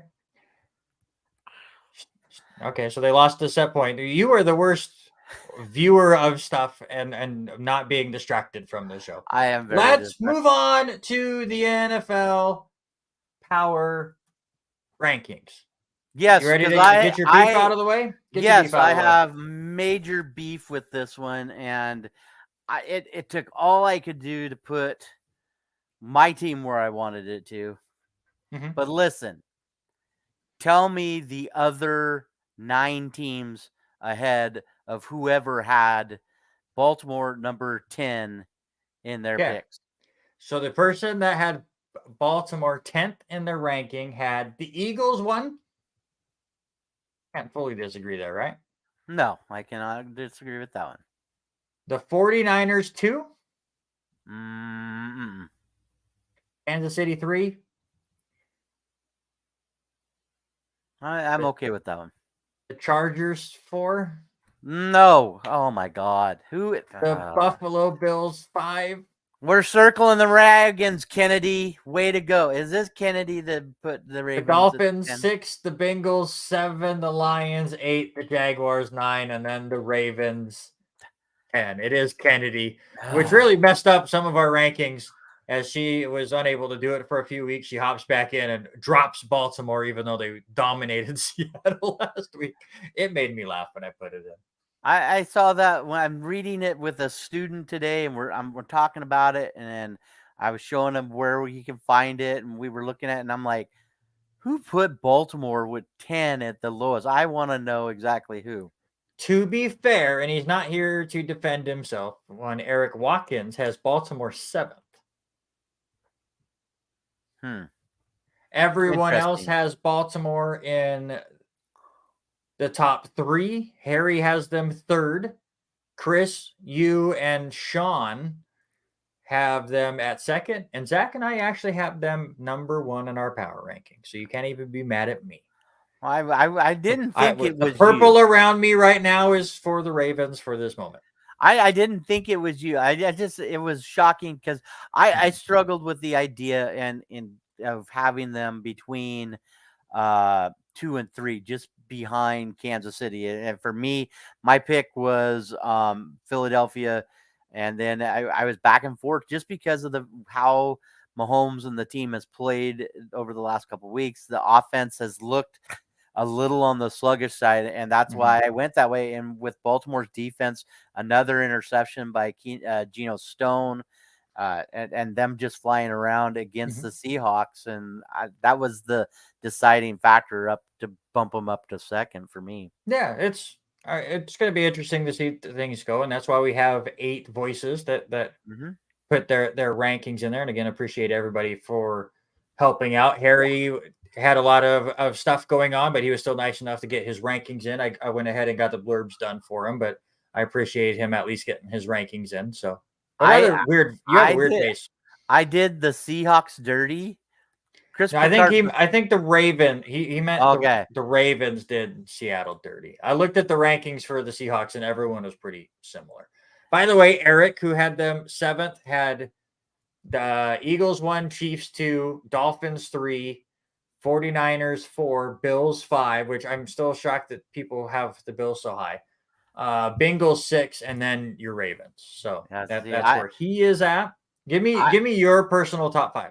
My personal top 5, I've got Philly number 1, and again, like I said a few minutes ago, the only reason I put Baltimore ahead of just a little bit of Kansas City is just how they have played offensively the last 2 weeks, but I still have them there.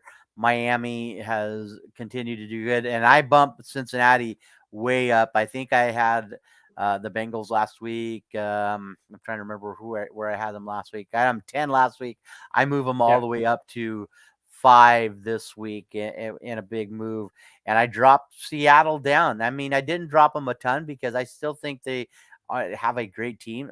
They need to figure out some play call issues, but that's why I kept them at 15. I still think they're there.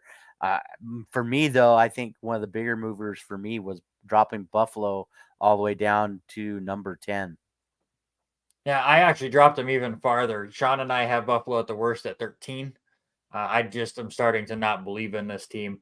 By the way, my top 5: Ravens 1, Eagles 2, Chiefs 3, Bengals 4, and the Jaguars at 5.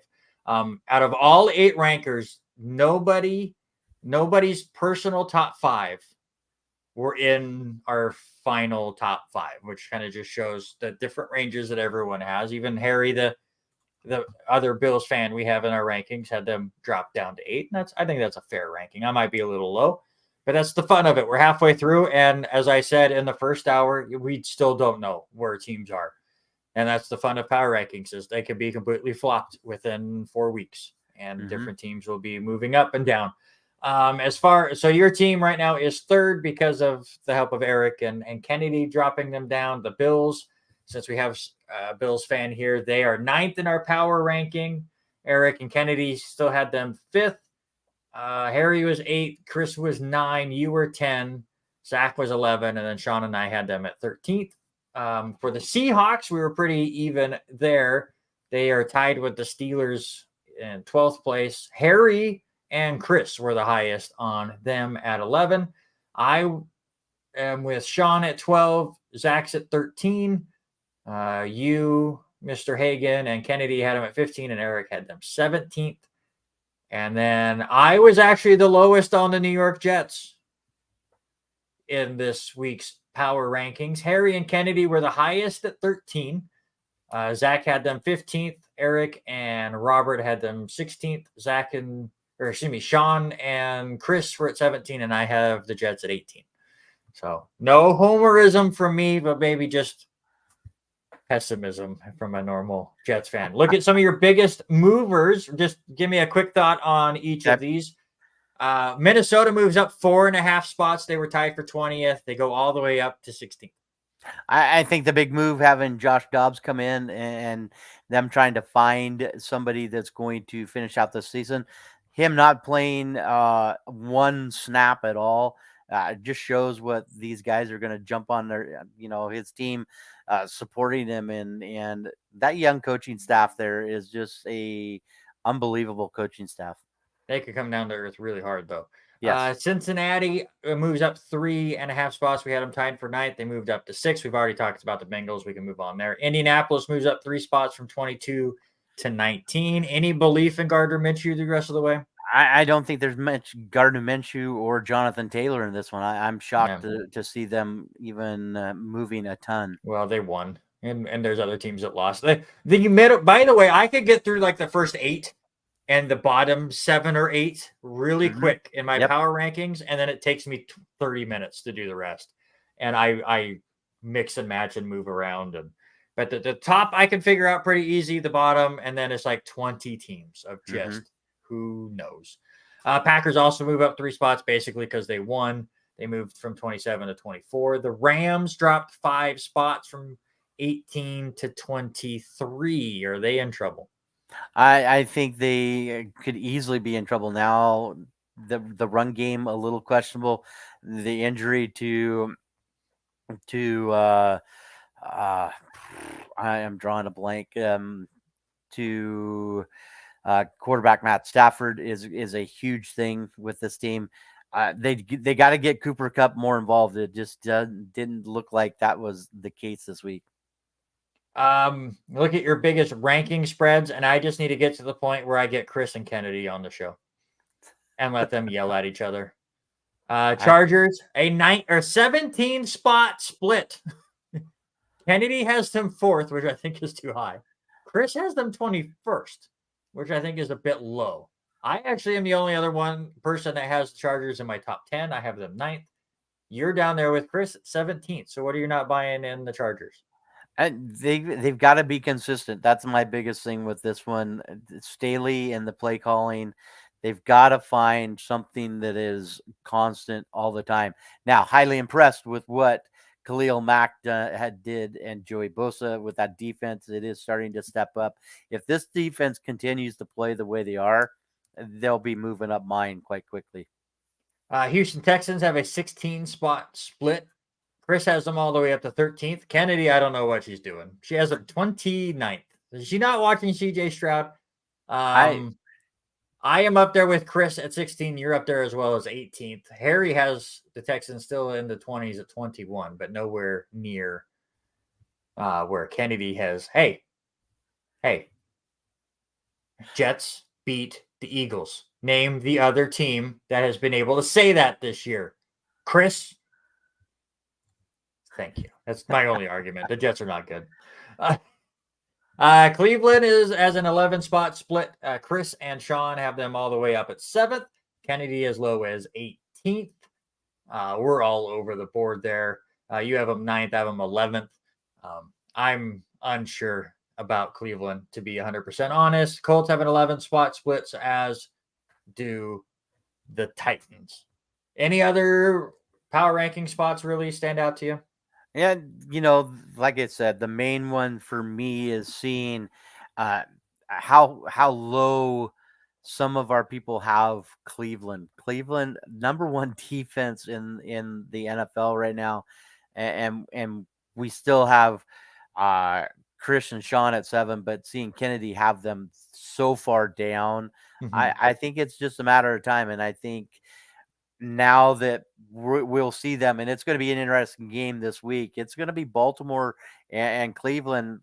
Both, I could easily say top 3 defenses in the NFL right now, if not top 5. We'll say top 5, but I can see both of those being in the top 3, and it's going to be a knockdown drag out between those 2. I think this week. All right, let's go ahead and move on to our football pick'em, 10 college and 10 high school. You continue to slowly gain on me. You gained 1 game in high school. You went 7-3. I went 6-4. We both struggled in college. We both went 4-6. However, we both beat our guests. Eric and Harry both went 3-7. So it just shows you how tough it is to pick some of these games. Pick along with us. Robert went 11-9. Overall, I went 10-10.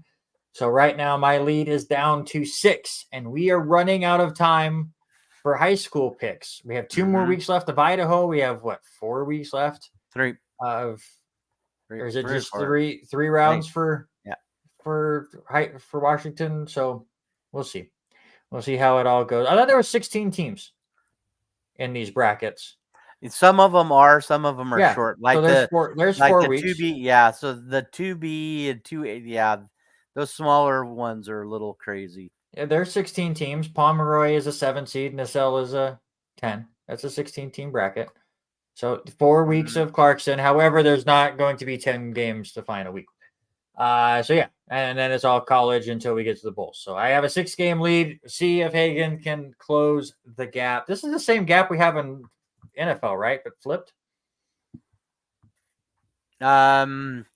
And actually, to correct you, 1B has a 12 team. Yeah, so 16. Yeah, so there'll be 4 games. There's 12 teams. There's 12. But there's 4 rounds, right? So I'm looking 1. No, 3. 1, 2, 3. 3. 1B has 3. How do you go from 12 teams to 1 in 3 rounds? Well, that's what I'm looking at. I'm looking at the bracket right now. There's 3. We play December 1st. That's the last game at of all places, Husky Stadium. Ugh. And how many weeks until you hit December 1st? 3. No. November 10th, November 17th, November 24th, December 1st. It's 4 weeks. All right, if you want to. What? Oh, come on. Now my computer frozen. Are you Oh, no, you're not frozen. Your brain is frozen. Are we on the same page yet? Are you still fighting with me? No, mine's still taking time to refresh. It's like frozen. I can't see anything. 4 weeks. It is a 12-team bracket. But Pomeroy and Nacelle play 7 and 10. The winner will play Wilbur-Crest and Keller in a quarterfinal matchup. Then you're down to 8 teams. The winners of those will play on November 25th in the semifinals. That's your 3rd game of the bracket. And then the championship at Husky Stadium on December 1st.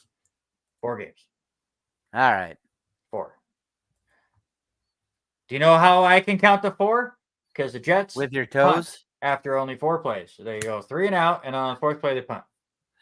And they give up a punt return for a touchdown, right?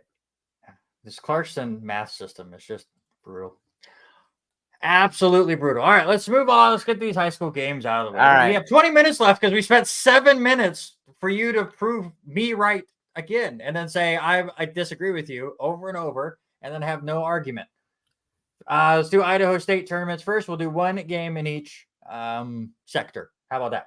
5A, Coeur d'Alene is 8-2. They take on Eagle, who is 10-0. Eagle just defeated the defending champion Rigby 17-14. To be fair, Coeur d'Alene also defeated Rigby earlier this year, 27-21. They took care of Rocky Mountain.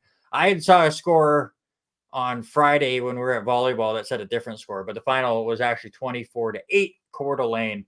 But give me Eagle. They are just on a warpath right now. Yeah, I as much as I would like to take Coeur d'Alene the way they have played, I got to lead with Eagle, especially them coming off with that big win against Rigby, who is the defending champion. So, give me Eagle. A lot of these brackets don't have any local teams, so we'll just pick the best one. 4A, you got the 2-3 matchup. The 3 seed Pocatello is 7-2.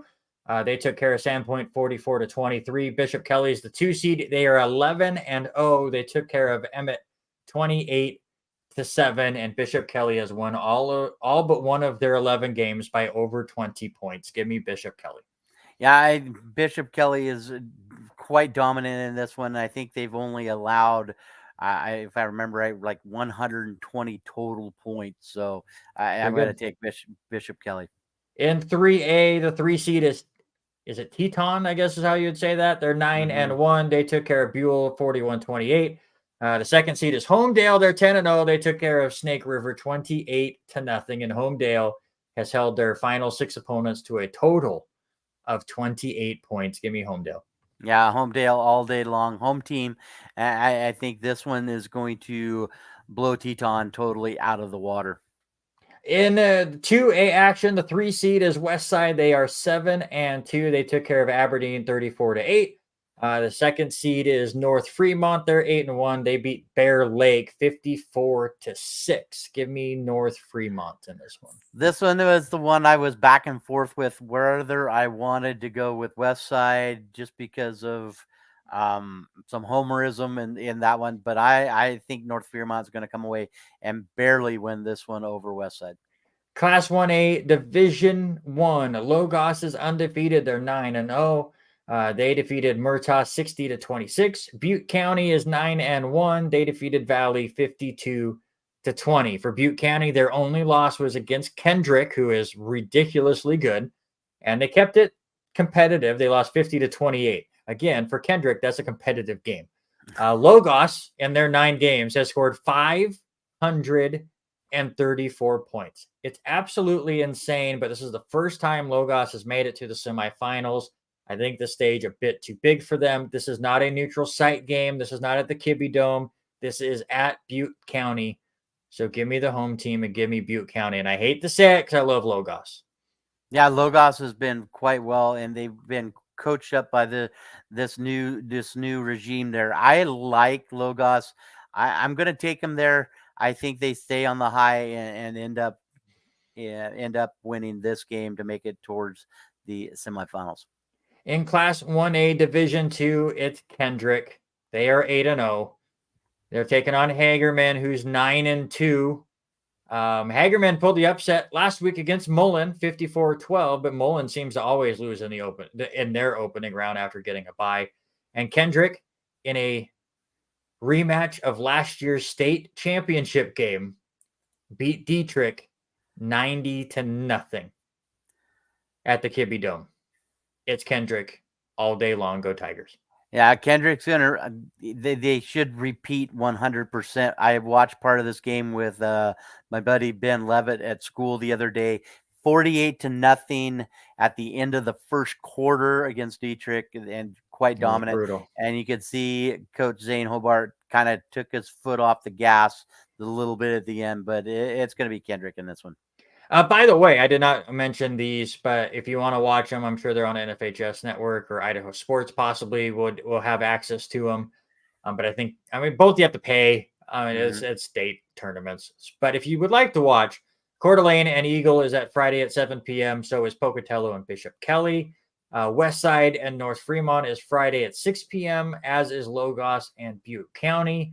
And then Teton and Homedale is Saturday at 1 p.m., and Kendrick and Hagerman is at 2 p.m. on Saturday. So you can check out those this weekend. Now Washington gets their state tournaments underway, which thank God, because picking some of those crossover games were brutal and they were blowouts as we expected. Pomeroy had another just blowout win. And now they finally get to play competition. So let's get into it. Class 2A, the 9th seed Woodland, who is 8-2. go to your Clarkston Bantams, who were 7-2. Stats that I found really interesting. Woodland has won 6 straight games, and they've scored 224 points in those 6 games. Pretty good run. Clarkston has won just 5 games in a row, but nearly the same amount of points, 201 points during that stretch. It is over there at Adams Field. Hopefully they get things going. I'm rooting for you. I want things to work out at least a little bit. Give me the Bantams. Yeah, Bantams are looking to really play hard. Got to get the run game going against this Woodland team. Long trip for these guys. It is 6.5 hours by car. You figure put them in a bus. Right now, they're trying to raise money to get on a bus to make it over to the game. We'll see how that pans out. But 12 noon game on Saturday. Give me the Bantams winning and moving on to the next game. Only put this on here because it's a GSL team with Rogers. They're the 15th seed. They won that 3-team crossover or whatever. They are 7-2. They're taking on the 2nd seeded Anacortes, who's 9-0. And Anacortes is not allowed more than 13 points all year to a single opponent. So give me Anacortes.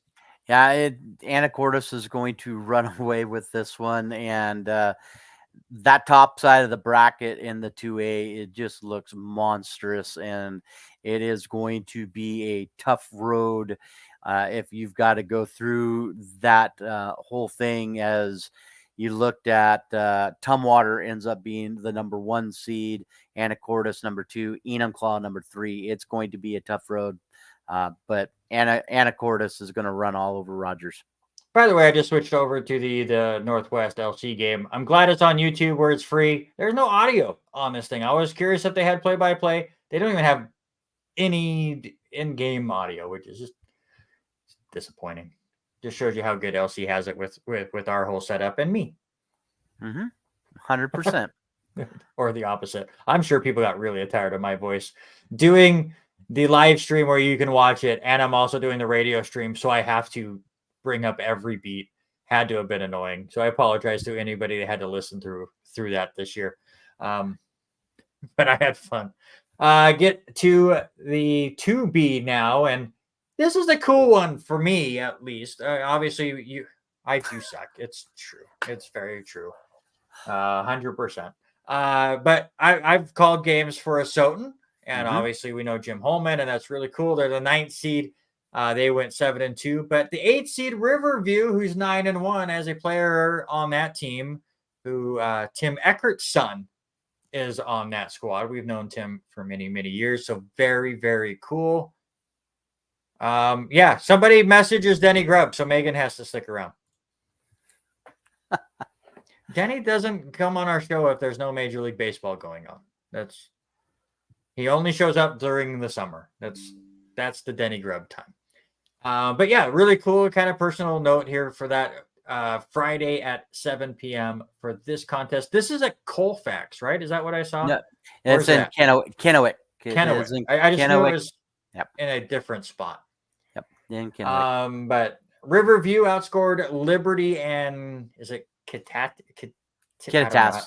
Yeah, Kittitas. There you go. 108-23 in their last 2 games. Sultan's won 5 straight, and 3 of those 5 games they held their opponent to just 8 points. So it's interesting. Again, when you have 2 teams that rarely see each other, you look for a common opponent. There is one with Northwest Christian. Sultan lost 47-6. Riverview left it close, 31-12. So give me Riverview here. Yeah, and yes, we do miss Denny Grubb. We need his stats. Yeah. Listen, this one has been extremely hard. This was one that was my last one to fill in on the high school. Listen, the Els boys, what they are doing in Asotin, Gavin being a senior, is putting up some great numbers. Big Country with him, the way he is playing defensively for Asotin, I just think that Riverview is going to be too much for this team, especially with Asotin traveling. I think it's going to be close, but I think Riverview squeaks this one out. Update for the LC volleyball team. They just dropped the second set 25-17 So they're going to have to do what College of Idaho did to them on Saturday and win 3 straight sets if they want their season to continue. Our final high school game, the 10th seed, is it Nacelle or Nacelle? For I've the always heard it was 1B. Nassau is what I've always heard. Nassau. I would have never guessed that. Mhm. I guess the 7th seed Pomeroy, who is 9-1. Nassau has scored 60 or more points in 6 games, but their one lone loss was against Mossy Rock. They lost 62-8. Pomeroy has shut out 4 of its last 5 opponents, and they score at will as well. Their one lone loss was against Liberty Christian, 38-26. I thought this one is going to be extremely close. Pomeroy, when they actually play a team to their level, struggles a little bit more. They've played some bottom feeders over the last month or so. Can they step up for this? So I went just with the RPI. It's really close. Pomeroy at 8, Nacelle at 11. I nearly went against the homeboys, but give me Pomeroy. Yeah, I'm going to take Pomeroy in this one just because you say that a little bit. They have played bottom feeders, and so the starters have been pulled out quite a lot lately. So I think they keep the starters in there and keep their pedal down. So give me Pomeroy. We woke Denny up. Denny, this show's been so boring that we put Denny to sleep. Denny, who's winning the World Series next year? There, we talked baseball. Real quick, we got 9 minutes left on the show. Let's get through our college picks. Super quick. Thursday games sucked. We usually like to pick a Thursday game so we can watch it while we bowl. Nothing was close. Nothing on Wednesday was good either, but we went with it. Bowling Green is 5-4. They're at Kent State, who's 1-8. I only put this game in there because some of us thought the Golden Flashes were going to win last week, and it didn't work. Bowling Green's a 9-point favorite. Give me Bowling Green. Yeah, I'm taking that one all day long on the road. On Friday, Georgia's Wyoming Cowboys are 6-3. They go to UNLV, who's 7-2. Sorry, George. I went against Wyoming a couple weeks ago and got it right. Give me UNLV. I don't want George texting me again saying I got it wrong. So I'm taking the Cowboys in our game different so far. Orioles repeat what? AFC East? AL? I don't know what I'm talking about. Tired. I think the computer issues I had at the beginning of the show are now affecting me. Hey, listen, we got rushed trying to leave the college, get home, and it was all. All right, let's get to the fun Saturday games. 3 seed Michigan is 9-0. They're at the 11th seeded Penn State Nittany Lions, who are 8-1. Michigan is a 4.5-point favorite. We did not talk about all of the crazy sign stealing stuff because we got a little chatty there in the first hour, and you were doing a good job of stalling until my computer decided to allow me to use it. But I think they're a bit distracted going into this one. Give me Penn State with the upset. I'm going Michigan just for the other reason. I think they need to get this game to keep things mentally on board. They're in the college football playoffs right now. They need this game. By the way, I'm not sure. Did you update the rankings? I did. They did not change. They did not change. Well, I just meant because I knew the rankings I put on here before were going to be wrong. So I didn't know if you had updated them. But so I appreciate that. Number 18, Utah, 7-2. They're at number 5, Washington, who is 9-0. Washington is a 9.5-point favorite. I tried my best with the whole Pac-12 deal last week, but USC just can't play defense. While Utah can play defense, I'm switching course. Washington has been too good. Michael Penix Jr. all the way. Give me Washington. Now, I don't know. I don't agree with Harry. I don't think they pull it out. I think Michael Penix Jr. is way too strong at home in Seattle. Give me the Huskies. Number 17, Tennessee is 7-2. They're at number 12, Missouri, who is 7-2 as well. But Tennessee is a 1-point favorite. Give me Ryan Nearham's Vols on the road. I kind of agree with Denny Grubb right now. Give me the home team. I am taking Missouri, even though they are 1 point not there. I'm going to take Missouri. Harry will agree with you. I'm going to go with Denny on this one. I only put it on here because the line was confusing to me. 22 seeded Oklahoma City is 7-2. They're at UCF, who's only 4-5. And the line has actually swung a little bit to the Cowboys' favor. They're now a 2.5-point favorite. I think when I picked this, it was a 1-point line on ESPN at least. So give me UCF just because the line confused me. Yeah, they're on the road. Oklahoma State coming away with a big win over Oklahoma. I think they keep them Oklahoma State. motivated. If I had said Oklahoma City, I apologize. My brain is done. I think State keeps it rolling in a game that's going to be interesting in this one. So give me Oklahoma State. Just a weird one. Just looking through stuff. Maryland is 5-4. They're at Nebraska, who's 5-4. It's like an early game on Saturday. Why not? Maryland's a 2.5-point favorite, but give me Nebraska. Yeah, I couldn't figure out where you came up with this one. I think the Huskers are too much. Give me the Huskers at home.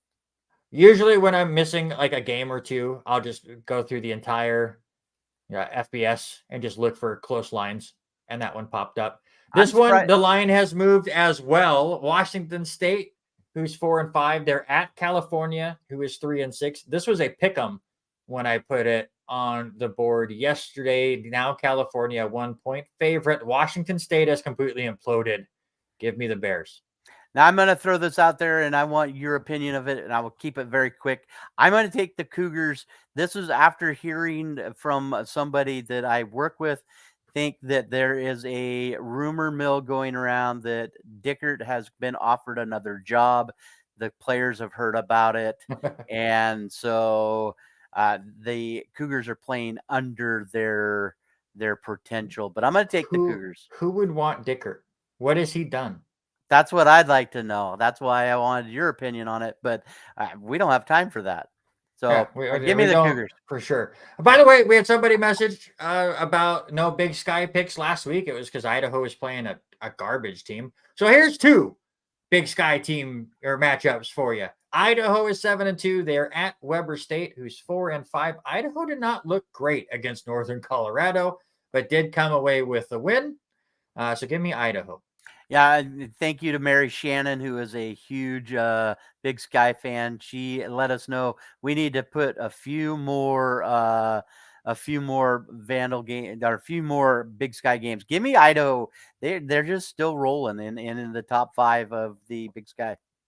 Danny, don't go away real quick. I want to get his take on the contracts thing. No, I already won. You've won. You're up 2-0. You've got the win. But I just want to get his take because there was an Oriole on the list. By the way, Denny, while you're waiting, worst sports contract in sports history. Give us your opinion while we get through this. UC Davis is 5-4. They're at Idaho State, who's 3-6. I would like to take the home team, try to take the Bengals, but give me UC Davis. I don't see Idaho State and the Bengals doing much of anything with UC Davis, so give me the visitor. Denny right off the point says Bonilla. Harry brings up Daniel Jones, which I did bring up was the reason for the sports-related draft. So Denny, let me scroll back up. So here were our drafted teams. Let us know who you would have picked. Robert's team was Bobby Bonilla, Alex Rodriguez, and Jamarcus Russell. And my team was your Chris Davis, Gilbert Arenas, before he brought a gun to the locker room, and Steven Strasburg. Those were our sports-related picks this week. What happened in any other sports? You got anything for the Blitz? Real quick, we had the Worldwide Technology Championship in Cabo San Lucas. The South African Eric Van Rooyen ended up winning that one at 27 under. Next tournament is in Southampton Parish, Bermuda. It is the Butterfield Bermuda Championship. Ryan Blaney is your NASCAR champion. NASCAR has completely lost me as a fan. I just can't get myself to turn on NASCAR anymore. Like these new cars do not create. But he would have picked you over me, so I'll give you that. The new car just makes it really tough to pass in some of these short tracks. Phoenix was boring. I turned it on for a bit for the championship. I hate this playoff format in NASCAR. It needs to revert to something else. I know they're trying to create this hype for this final race, but then the final race is not enjoyable at all. Like Phoenix is not an exciting racetrack to run at, and you're not going to get that. The only cool thing about Phoenix is their restarts because their infield at the beginning is so wide that you can go 6 or 7 wide. And then after that, it's just slow, plodding, unbanked turns that nobody can pass at. It was like Ryan Blaney got ahead of Kyle Larson, and Larson could do nothing after it. He was a second slower for 50 laps. It was just tough to watch, and I feel bad for NASCAR, but I'll be back and watch the Daytona 500. Mhm. Yeah, it's Tuesday already, and that is it for us. That's our whole show. We made it through. Next week, most likely expect a Monday show. I know Robert was talking about it while my computer was rebooting itself. I do like the idea of watching it during Monday Night Football or doing the show during Monday Night Football. We'll lock down a time, whether we'll do it during kickoff or we'll wait till halftime or something. But I don't want to watch the Broncos and the Bills.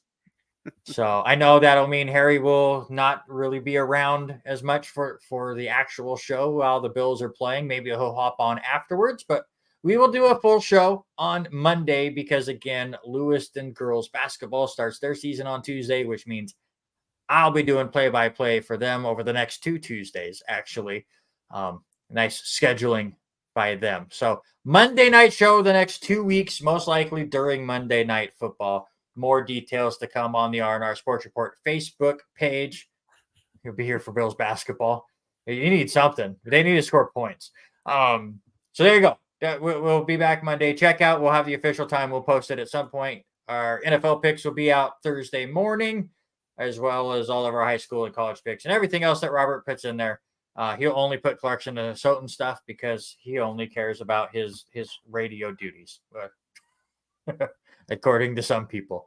But that'll do it for us. Thank you so much for hanging out with us. You guys made the show fun for a show that was a big headache to start because technology can kiss my ass.